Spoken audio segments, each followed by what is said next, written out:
Hello, everybody.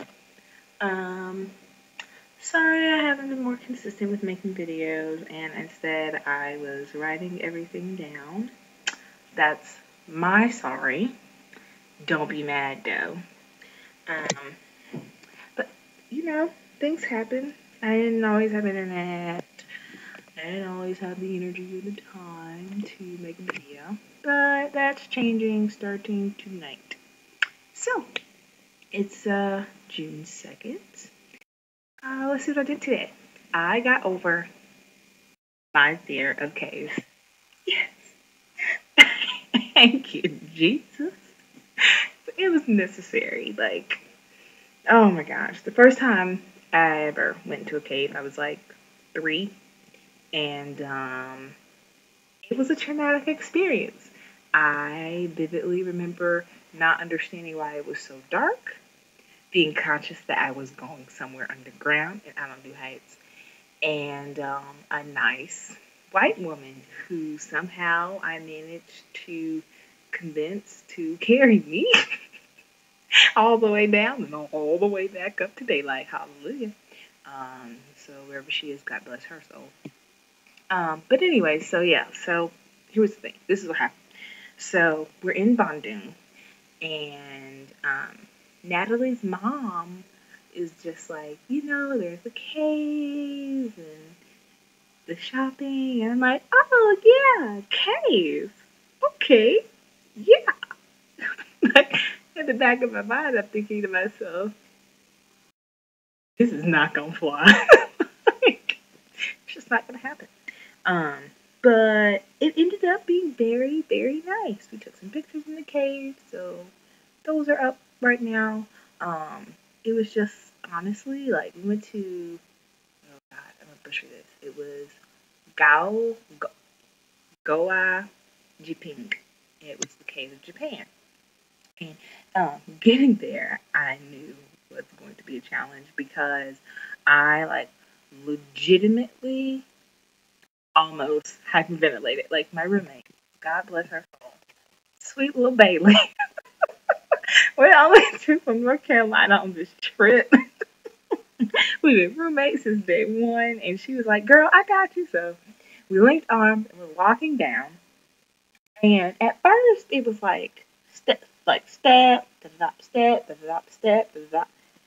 And then Kana calls my name. I'm not really realizing how far down we're going because it said 50 meters away. I didn't think it meant like 50 meters down. Like, who does that? And I look up to say something to Kana, and I realize uh, that if I fall, I will never see my mama again. Okay, like it was a drop. Actually, I'm probably exaggerating it, but in the moment, it seemed like it was really, really far down. And so Natalie's dad, he comes and he like walks down the stairs in front of me.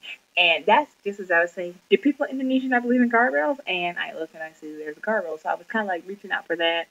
So that was nice. And such. And yeah, so I made it down to the bottom. And we walk. And it's like, okay, we're at the cave. And I'm like, yeah, the cave, homie. Yeah. And I'm like, this is not going to work out well. Because one, my flashlight that I have has no AAA batteries in it. So I have no light. And two, I'm slowly beginning to remember the fear that I had at Lorraine Caverns when I was 3. Um, so Bailey grabs one side, and Natalie is on the other side. And the three of us walk into the cave. And we're walking in, I'm watching my step, I'm moving really slow, like not too fast. Because in my mind, what's happening is that we're not walking straight. What is that? Oh, this is a car. In my mind, we're not walking straight. We're most likely walking down at a slope. And if we move too fast, we all go down. But really, that's not what happened. In actuality, we just walked in. It's like it was almost as if you walked into like a one-story house, kind of. If that makes any sense. Like we walked in and we turned. It was a dead end. Walked a little bit further and returned, and it was a dead end. Walked a little further and returned, and it was a dead end. There seemed like to be like a little room, and I'm like, where the bats at? But there were no bats, so that was good. And I looked down and I realized that like the floor is like really even, and then Natalie's mom is like telling us about the history of the cave, and it was abandoned in August of 1945, but it was started in 1942, and it was they used slave labor and everything. So it was really good, like putting it in historical context. And we're like walking down the corridor because there are four entrances, and there are other entrances that were like shut off. We're walking down the corridor, and she says, and there was a movie about the blind man of the ghost blind man of the cave. I'm not really sure what the actual title was, but that helped. That helped. That helped. And how there were like traps set up for the Allied forces and all this stuff. And I was like, yeah, this is kind of cool. So then we got out, and I was like, okay. And there were some surveyors there from a school in Indonesia. I don't really remember what the name of it is. I feel kind of bad for that. But no, yeah, it was fine. It was completely fine. I was like, all right, good. And I took a picture. Um, and me being the wuss that I am, I was like 3 feet off the ground, and I was like shaking to get up to take the picture. So, oh well. Then I was like, all right, so that wasn't so bad. Then we walked down to the Dutch cave. You okay? You okay? Oh, okay. Then we walked down to the Dutch cave, and I'm like, all right, cave number two. What's up? And again, we link up, and it's not nearly as dark. Oh, wait, scratch that. On the way to the Dutch cave, there were two things that I noticed that I wasn't too keen on. One, there's corn. I'm like, what is this smell? What is this familiar scent that's got my throat just twitching away? And it's corn roasting. Just corn. Big old things, corn, just roasting. Like, hey, corn. And I was like, interesting. And then um, we walked down. We're looking at wildflowers, and I'm learning about like how they do like new age like planting of vegetables on the side of the mountain with plastic and everything, and that's really cool. And we get to the entrance of the cave, we take some pictures, and I turn around and I look. I'm like, what is that furry brown thing with the tail? Oh, so we got monkeys. they got like they're just like out. And like obviously like I'm in their habitat, and there's these bikers like, and they're eating corn. So I just said hello and kept walking because I'm not trying to shake anybody's hand or be around anybody like that. I don't have to use my EpiPen in the middle of the woods. Um, and they start eating the monkeys' corn, and these monkeys aren't just taking the corn from the human hands. Like they're stealing the corn. Like they're like little agents with tails. They're like scaling trees, jump down, steal the corn, run across the street. And one monkey looked mad. I was like, don't, don't piss off the monkey because I can see it now. He goes, he throws his little corn. It hits me in the face somehow by a random act. Me and the monkey just gonna fight today. Sorry. But, anyways, everybody gets all the way to the cave, the Dutch cave now. And we walk in, and it is the nicest cave I have ever been in. In fact, I would sleep in that cave. I mean, if somebody paid me a large sum of money, but I would sleep in that cave. There's tile on the floor.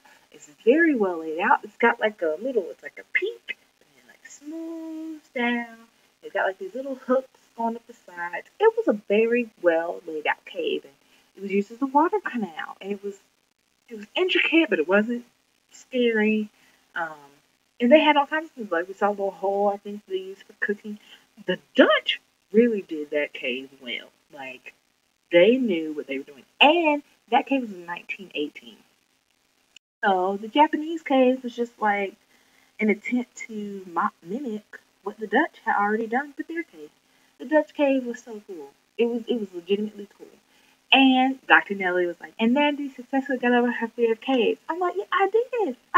If all the caves in the world were like this, I'll be completely fine. I would even think about buying myself a cave in Spain and just chilling there for a couple summers in a row. But yeah, so that was my favorite cave. So I'll leave.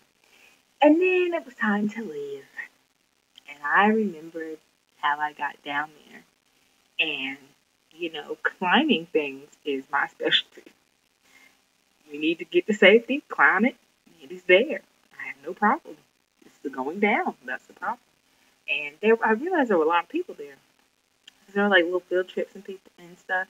And so I like, I just went to town. I'm like, and I realized how hot I am because I've been sweating like for the past 3-4 hours straight.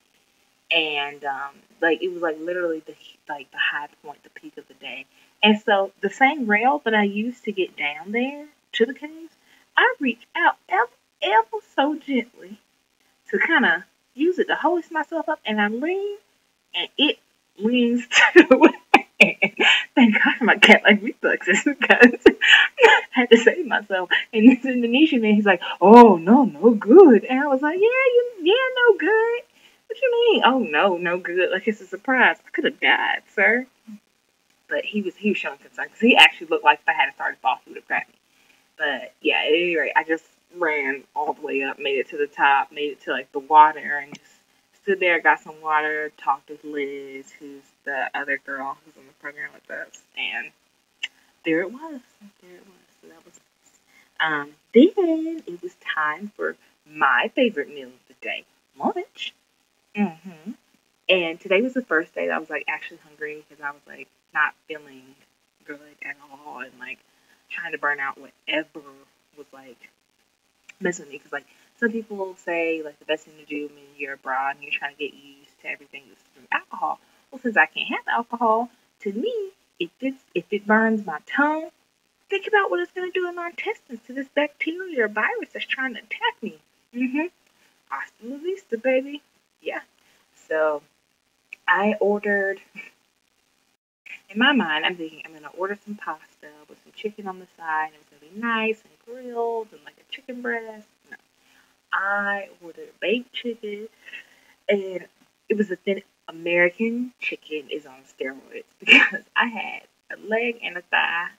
And it looked normal, but because I'm so used to like a leg and a thigh on the chicken looking like my legs and thighs, I had to look at it twice. Like, that ain't the whole chicken leg, is it? Tiny. But I mean, I ate it and it was delicious. And like the beginning of the meal, I just guzzled down this juice. Seriously, I love juice. I'm addicted to this stuff. Like, and if there's any way that I can like identify myself with the place and the culture, I'm gonna drink whatever they put in front of me. And this searsop is white and it's got like a really mellow taste or whatever, and it's really, really thick. Like I feel like some people that don't like the feeling of like swallowing like a thick like liquid, like that's not for them. But I love it. Oh my gosh, I love it so much. It's so good. I was like, and there was sugar in it, and like I drank it because I had a headache, and it's supposed to be like really, really good for like headaches and stuff that you're dehydrated. So I ordered another one. I was like, hey, number two for the searsop or sour sop, as it was on the English menu. So yeah, I was on number two of those, the second one of those, and I just was sugaring it up. Like it was sugared like grandma made it. It was absolutely delicious. And I had my meal. I had like pasta and rice and the chicken. And there's this little pepper that's about that big. And I don't know, it's not that big. And it's green. And it looked harmless. And that's dad is like, hey, you want to try this? You like spicy stuff? You want to try this? Because I'm like dipping in the sambal. And like I was eating and I had sambal like kind of still on my lips. And sambal was like there. Chili, like a chili sauce. Almost like a hot sauce. And so I've got like a little bit of that on my lips, and it's like all in the upper part of my mouth. And I'm swallowing, and I'm like, yeah, sure, I'll take it.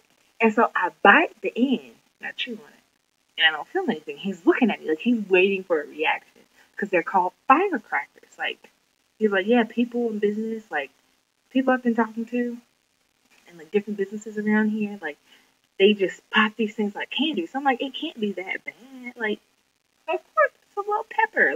A little pepper that big is not going to do that much damage. I bite, I bite, I bite. Two little bites. It was gone. The pepper was gone. I was like, huh, it was pretty good. And I commence to finishing my meal. And about a minute later, it just felt like something exploded in my mouth. My mouth felt like it was on fire. Like I was like, oh my gosh, what is this feeling in my mouth? I think my gums are about to start like separating from my teeth. Like I thought I was gonna lose some teeth. It was so hot, and it's on my and I swallowed like the last of it, and it's on my tongue, and it felt like it was spreading across my tongue. Oh, it was rough, and I'm like choking. And Dad's like, take the rice, make a paste with it, spread it around your mouth, and just like sit there for a minute. So I do that, and it takes away the majority of the bite. And then I go to eat some more, and by this time, I'm confident that like the dead skin on my lips has been burned off. Like I'm confident of this, and I'm continuing to eat, and I can't eat because it still burns. So I do it again, I do it again, I do it again, and they're like, drink something. I drink something. That was a bad idea. Water and oil don't mix, and it's the pepper oil that was like still on my tongue and on my lips and stuff. But at any rate, it all left, and I felt it as soon as it hit my stomach. Oh, jeez. I'm never gonna try a random pepper I've never heard of ever again in my life because that was too much. Um. So yeah. Anyway, I finished my meal. It was absolutely delicious. And then Dr. Nelly's like, "Would anyone like dessert?" And I'm like, dessert. Allergic to corn. Dessert in a different country. Not happening. Um. But I was like, "Did they have chocolate milk?" It was just a random question. It was just something that kind of popped up in my head. And I figured they may have had chocolate milk because where were we at? Sorry, it completely skipped over this. It was called the Stone Cafe. We had to like go down and then go back up on the mountain to like get to it. And it's so nice because we were sitting like outside. We had like pillows and like really low lying floor. It was a really really nice like cafe restaurant type thing. And like we have like a city view. It was beautiful. It was absolutely beautiful. And they were playing American music. Like where else could you sit there in Indonesia, see a city view, and listen to YouTube on the radio? Oh, actually, they also played Sean Kingston. I was like, oh, okay. We got some flavor in Indonesia. I see you. I see you. And yeah, so I get iced chocolate, and I'm thinking it's probably gonna be bad, but I get it, and it's this glass. It's about like this big, and it's got like chocolate fudge on the side, and it's like all chocolate swirl in the middle, the cherry. And I was like, all right, it looks good, but does it taste good? I take a sip. Best thing I've ever had in my entire life. Best chocolate milk with ice. It was almost like a milkshake, but all it was a chocolate milk. Best I've ever had. Hands down. Like if I could have that every single day, I think I would probably have diabetes in a week's time. Like I mean, obviously that's not something good to say, but it was so good. And it was so sugar. Like I could feel like first of all, I'd already had two drinks of the seersuck stuff with palm sugar in it. Now I'm having this iced chocolate. Oh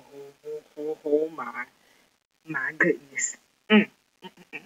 And like I'm drinking it, and I'm like, and kind of looks at me. She's like, because I think I don't know if I'm ready for sugar high Nandy. I'm like, oh yes you are. Everybody is, because I'm about to be up and flying for the rest of the day.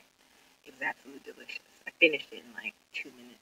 And then I suddenly got sleepy, so I'm just chilling, like laying out on the pillows. It was amazing. And then we went shopping. Now, me, I don't like purchasing things in foreign countries because in America I have something of a spending problem. I admit that. So I just decided not to buy anything. But I was down for the experience. And everyone in Bandung, there's this there's just like swarming these like outlets. It's like an outlet mall down the strip. It's so cool, right? And I mean, Louis Vuitton, Gucci, Prada, Fendi. I saw some Fendi shades. I was like, huh, look at that. And it's all knockoff. But like the pricing was like it was like cheap. But I mean, I'm still getting used to the sticker shock. It's like $1 American is like 10,000 rupees. And so I'm just kind of like, is that even? Is that not even? So for like $10, you get some Fendi or Gucci shades. Yeah, I was like, check that out. I mean, who cares if it's a knockoff? Really, who's gonna be that close to you know it's a knockoff? Nobody. Not the first. Um, but yeah, and they had Burberry. They had Burberry long range jackets, short range jackets, Burberry polos. I didn't even know Burberry made polos, but they were there. They had regular polos. They had Gap. Um, it was everything. I found some cute dresses. I was like, oh yeah, that's cute. I'm feeling that dress for like it's like 100,000 rupees, but I didn't buy anything. So yeah, we did that, and we looked at like knockoff shoes that were on sale. It's like, oh, so they have a 50% discount on some knockoffs. Praise the Lord. But yeah, it was entertaining. And then that took us all the way up to like 6 o'clock, and we went to like this. We asked to go to the supermarket. We didn't go to the supermarket. We went to this thing called Alphamart. I don't really understand. Anyway, it was like a long time to get like pulsa for one of my friends. So it was entertaining. And then we came back and we chilled out. And we went to dinner with Natalie's parents, and it was so good. Her mom and dad made zucchini lasagna. Oh, so good. But I couldn't eat the bread. And I want bread so bad, but I shouldn't. Obviously, this is God telling me to pull back on the carbs, boo boo, because you eating all this rice and all them carbs. You know, your pants might not fit me that steak because I ain't bring none with me.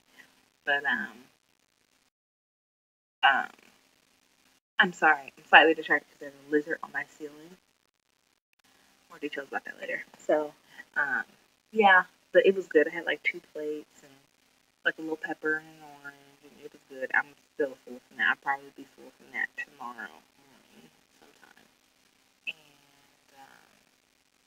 yeah, and then after dinner we like watched a little bit of TV and learned about Formula One in Monaco. That was interesting. I'm actually going to look at the next Formula One race that I can find because it was actually pretty intriguing.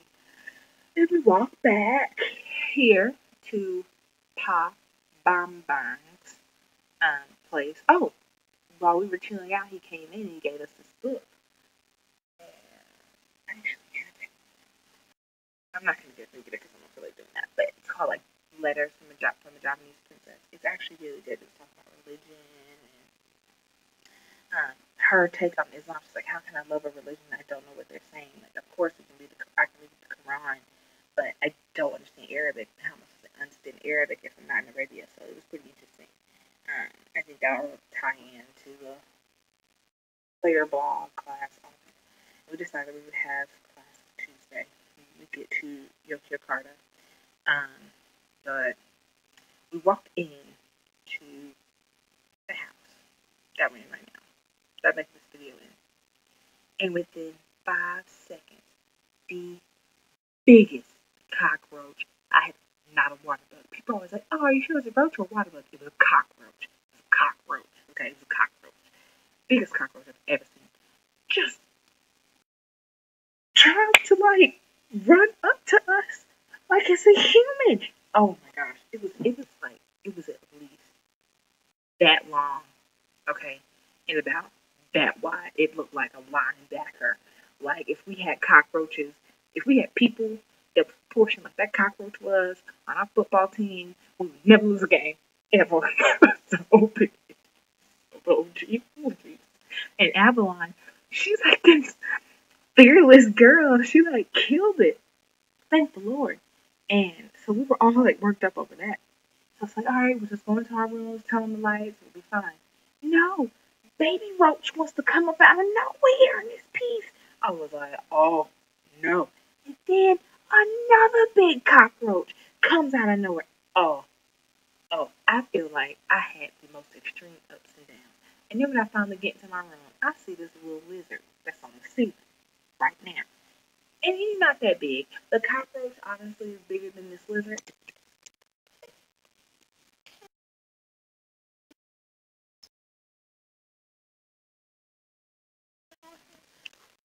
It's not. Either way, the darn the darn lizard is on the ceiling, and I nearly lost my peanuts. For real, I was like, you know what? Jesus is testing me, and I don't have no choice but to pass. I have no choice but to pass. This is too much. This is too much, Jesus. I'm not built for this.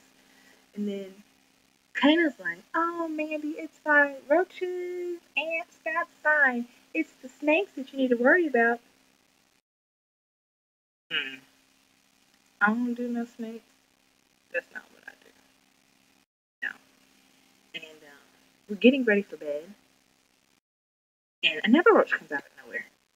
That's a whole separate video because I actually recorded that.